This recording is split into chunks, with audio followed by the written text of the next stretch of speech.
Hello, and this is for Pluto transit through the second house. If you are a Sagittarius, this is for you. Sagittarius, Sun, Moon, or Ascendant, most likely you have a second house filled with Pluto essence. In the next while, what does this mean for you and how can you cope?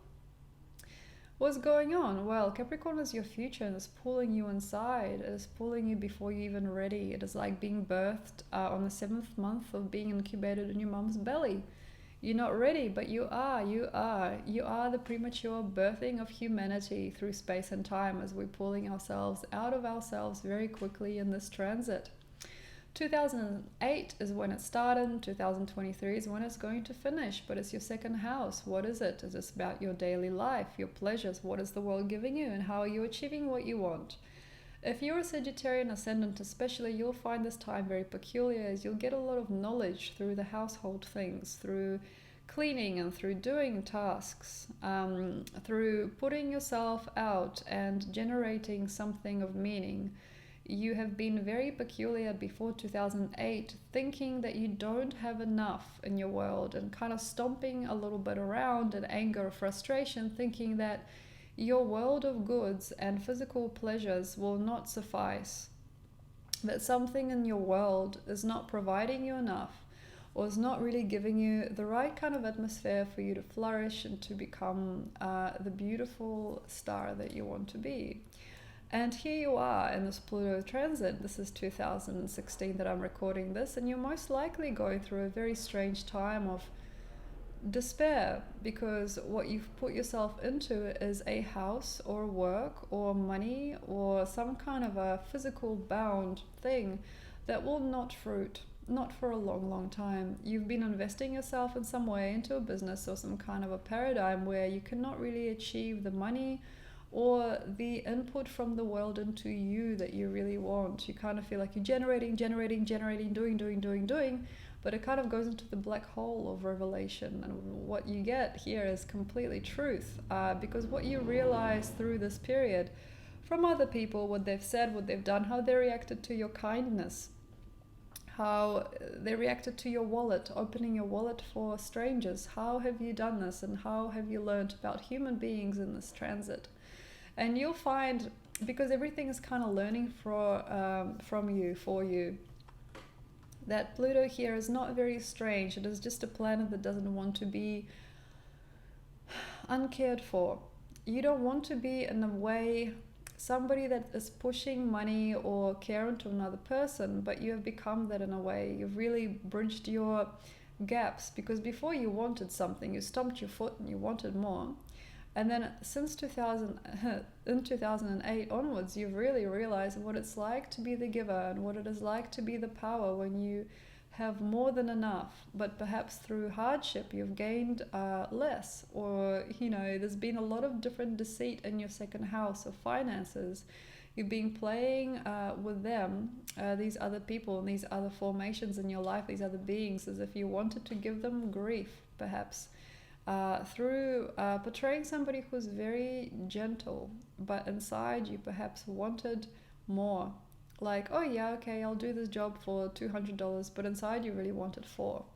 And you kind of really wanted that person to turn around and tell you, oh no, actually I owe you more money, but they never did. And this is a really brewing thing. If you feel, or if you felt since 2008 that you are not covered for your deeds, if you've done a lot but you haven't received a lot, or say if you are working too hard at a job that doesn't provide you something, just grow up, okay? Grow up. Basically, you're blaming yourself and of course many other beings in your world for not giving you the right outcomes, because Pluto is going through your second house of treasure, you see, and you want something, but you see, if you are not angry enough, you will not shift it, okay? And Sagittarians tend not to be very angry people unless they got Mars or Pluto placings in very strange ways in their chart. But usually, if you've got Pluto in your second house, it will suffice with physical dealings. Say if you're given a certain amount of money for a job, but you totally needed to get more money, that's fine. you just need to be correct with yourself. Like, you knew what you were getting yourself into. Why are you in a situation where you're not getting enough? Why are you spending on your family? Why are you giving away your cash? Why are you giving away your projects? Why do you not want to continue that thing that's going to bring you a lot of money? Why are you hiding from yourself in some way? Why are you deceiving your own financial situation? Why are you spending more than you're getting? Or why are you giving more than you need to? Basically, this can really go either way. It's just a game of power and a game of lies in the second house of treasure. So, without further ado, here are the years. In 2008, Sagittarius ascendant, Sagittarius ascendant especially. You most likely have gone through a phase where you knew who you wanted to be and how you wanted to be paid for what you did, and you got really excited about it.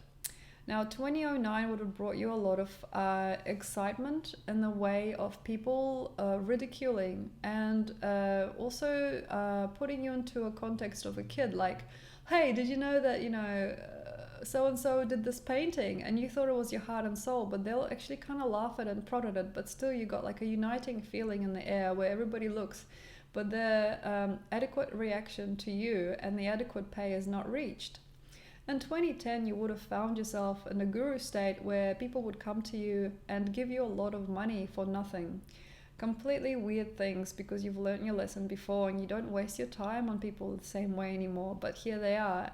And then 2011 would have brought you a very interesting possibility that you were spent, that you were actually meant to be elsewhere, and you feel like you felt like you maybe you still feel like you scrambled for time then and made some wrong decisions and connected to the wrong kind of crowd, or brought to yourself the wrong kind of experience to be able to fulfill your monetary situation. So maybe letting go of a project that was worthy of completion, or giving up on something, most likely.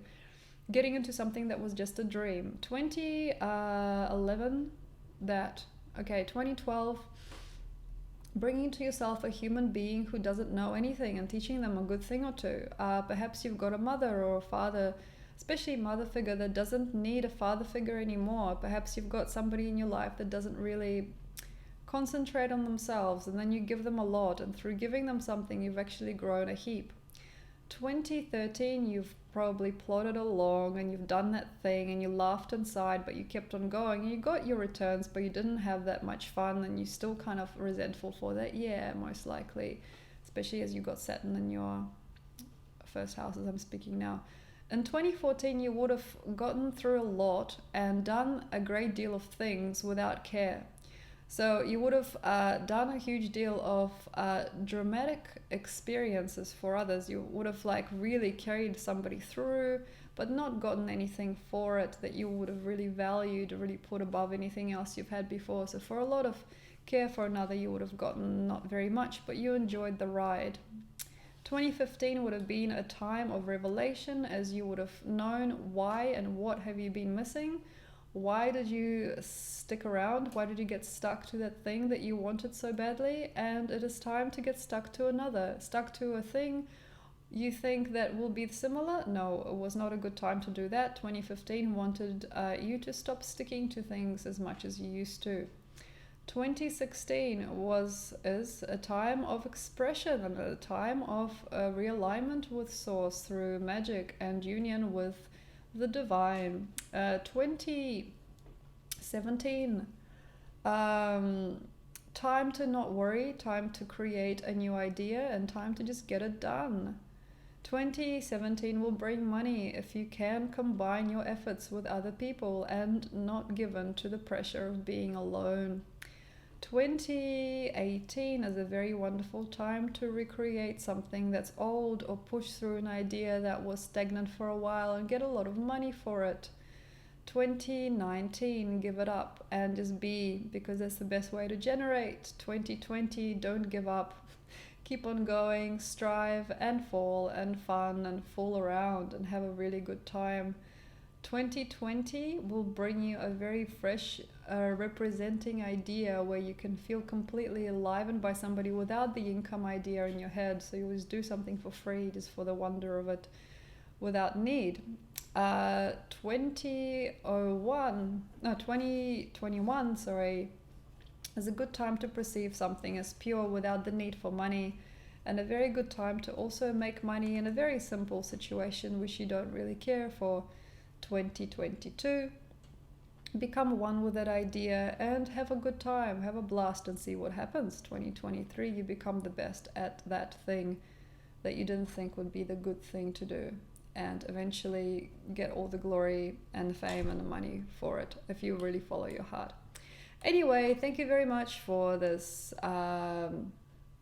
experience. I've enjoyed doing this video for you. Have a wonderful time. Check out my website, make a booking, seminar, healing, anything you like. Check out my blog, whatever I've got still on there, and enjoy.